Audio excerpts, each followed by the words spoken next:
Hola, a continuación el grupo conformado por Brandon Molina, Luis Daniel Solano, Daniel Salas y Angie Conde abordarán el tema la problemática de la tenencia de la tierra en Colombia. Primero, la propiedad y la tenencia colectiva en Colombia. La tenencia colectiva en Colombia alcanza las 37.839.449 hectáreas, reconocidas bajo figuras de resguardo indígenas y tierras colectivas de comunidades afrodescendientes. Sin embargo, hay un estancamiento en la política de titulación desde la década de 1990. En el conjunto de países de América Latina, Colombia se destaca por el número de hectáreas en propiedad colectiva que representan el 34% del área continental del país. En concreto, los pueblos indígenas tienen bajo figuras de tenencias comunitarias el 28,4% del país. La existencia de instrumentos legales para fomentar la territorialidad colectiva sobresale como un gran logro de los movimientos sociales étnicos y del Estado, el cual, aun en medio de fenómenos de concentración de la propiedad y de conflicto armado, ha logrado adoptar marcos de regulación para salvaguardar estos derechos. También existen territorios colectivos sin reconocimiento del Estado, por lo que en el contexto actual de implementación del acuerdo de paz urge reposicionar en la agenda política la necesidad de constituir resguardos y tierras colectivas a favor de los grupos étnicos que reclaman mayor participación en este nuevo escenario nacional. Ahora, territorio colectivo indígena. En el caso de las comunidades indígenas, existen 4 procedimientos específicos para la seguridad jurídica de la propiedad colectiva, regulado por el Decreto 2164 de 1995. Primero, constitución. Segundo, saneamiento. Tercero, ampliación. Y cuarto, reestructuración. Si bien dicho decreto sugiere unos periodos definidos para resolver estos trámites en alrededor de 12 meses, en la práctica estos pueden tardar años. Un ejemplo de ello es el trámite de saneamiento de varios resguardos indígenas del pueblo Arhuaco de la Sierra Nevada de Santa Marta, que lleva más de 20 años sin resolverse. Colombia es el 10º país con población indígena en América Latina en términos porcentuales sobre el total nacional, más de 95 pueblos indígenas que representan aproximadamente el 3,3% de la población nacional. El reconocimiento del Estado de la territorialidad de los pueblos indígenas se expresa a través de la figura de los resguardos, instituciones provenientes del periodo colonial. Si bien durante ese periodo se titularon tierras en todo el país para legitimar la expropiación y reubicación de la población indígena, estos títulos tuvieron un proceso largo de desconocimiento por parte de los gobiernos republicanos, que llevaron a la disolución de gran parte de los resguardos y reservas indígenas a través de la expedición de diversas leyes, lo que ocasionó la pérdida irreparable de territorios de muchos pueblos indígenas. Ahora, sobre el territorio afrodescendiente.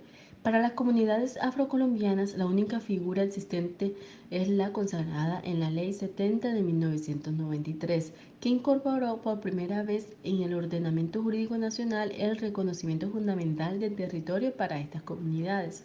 2 años después de esta ley se expidió el decreto reglamentario 1745 de 1995, en el que se estipulan los procedimientos para tal fin. Este instrumento afirma que se reconoce a las comunidades negras el derecho a la propiedad colectiva de las tierras baldías que han venido ocupando en las zonas rurales ribereñas de los ríos de la cuenca del Pacífico y en otras zonas del país por el decreto 1745 de 1995. Para ello, las comunidades deben conformar consejos comunitarios entendidos por los marcos legales señalados como la persona jurídica que ejerce la máxima autoridad de administración interna dentro de las tierras de las comunidades negras. Se determinó como áreas adjudicables aquellas ocupadas por la comunidad con especial consideración a la dinámica poblacional, sus prácticas tradicionales y las características particulares de productividad de los ecosistemas. Ahora, Datos estadísticos de la tenencia de la tierra. Colombia es el país más desigual de América Latina en los derechos de propiedad sobre las tierras, pues la mayoría de predios están concentrados en manos de unos pocos. Durante décadas ha sido imposible lograr una reforma rural exitosa que responda a las necesidades de los campesinos y permita cerrar las brechas de desigualdad. El acuerdo de paz obliga a que esta reforma no se aplace más, pero sus exigencias son tan concretas y complejas que se han convertido en un dolor de cabeza gigante para el gobierno, pues varias de sus propuestas se han hundido en el Congreso durante el 2017. Entre los puntos más difíciles se encuentra primero el desarrollo integral del campo. Se indica que este se alcanza con un equilibrio entre agricultura familiar, agroindustria, turismo y agricultura comercial de escala.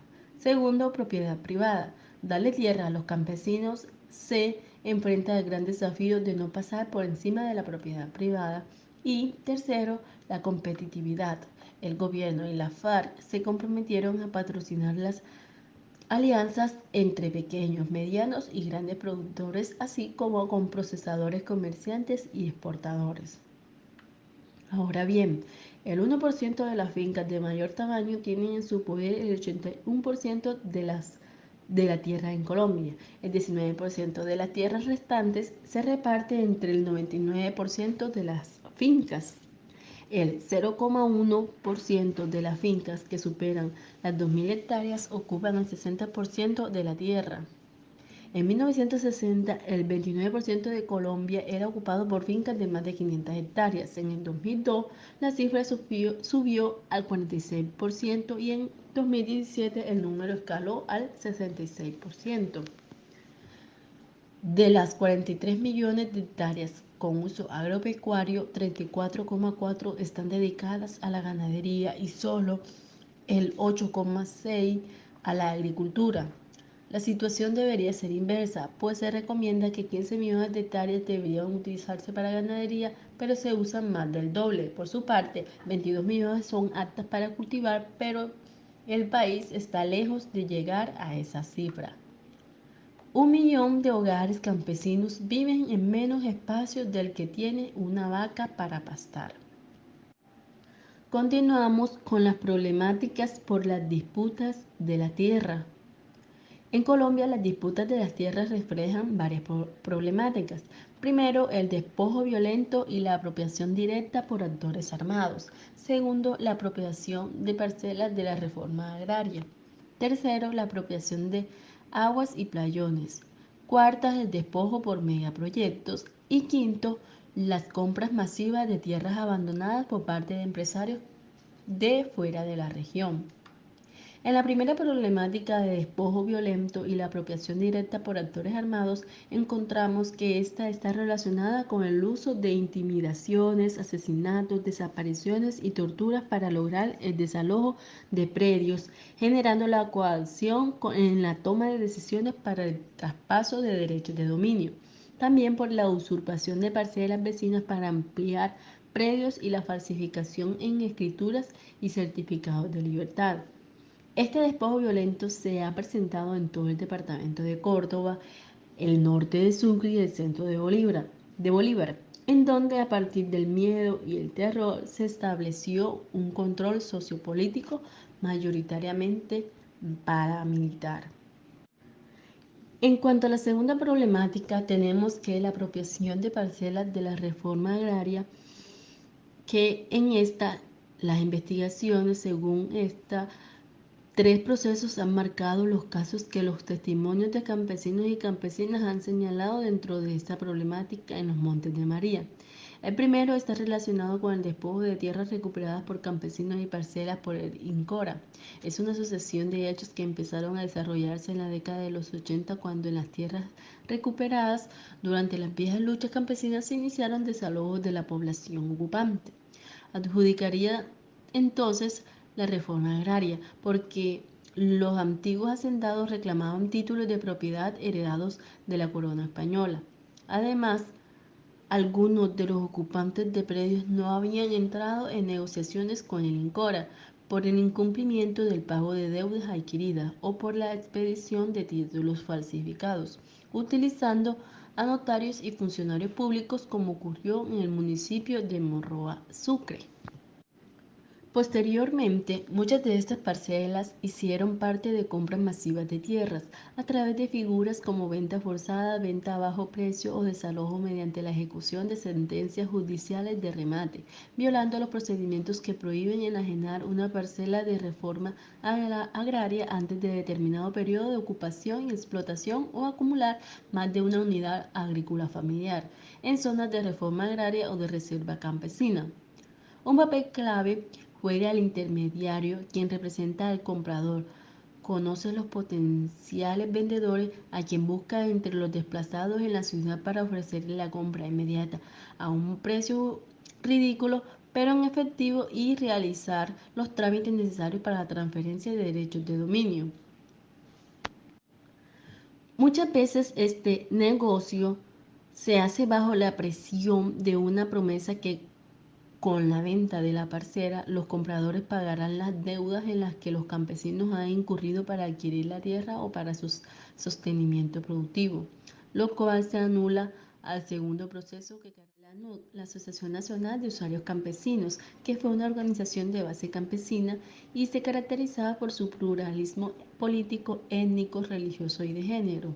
Este nace cuando el gobierno nacional crea un comité que lo integran 9 miembros políticos y pretendían organizar, capacitar y representar a los campesinos de Colombia y actuar como un interlocutor válido, como órgano asesor y consultor ante el gobierno y la sociedad para gestionar, defender y reivindicar sus derechos económicos, políticos, sociales y culturales, asegurando el total respeto y cumplimiento de las garantías que le otorgan la Constitución y la ley.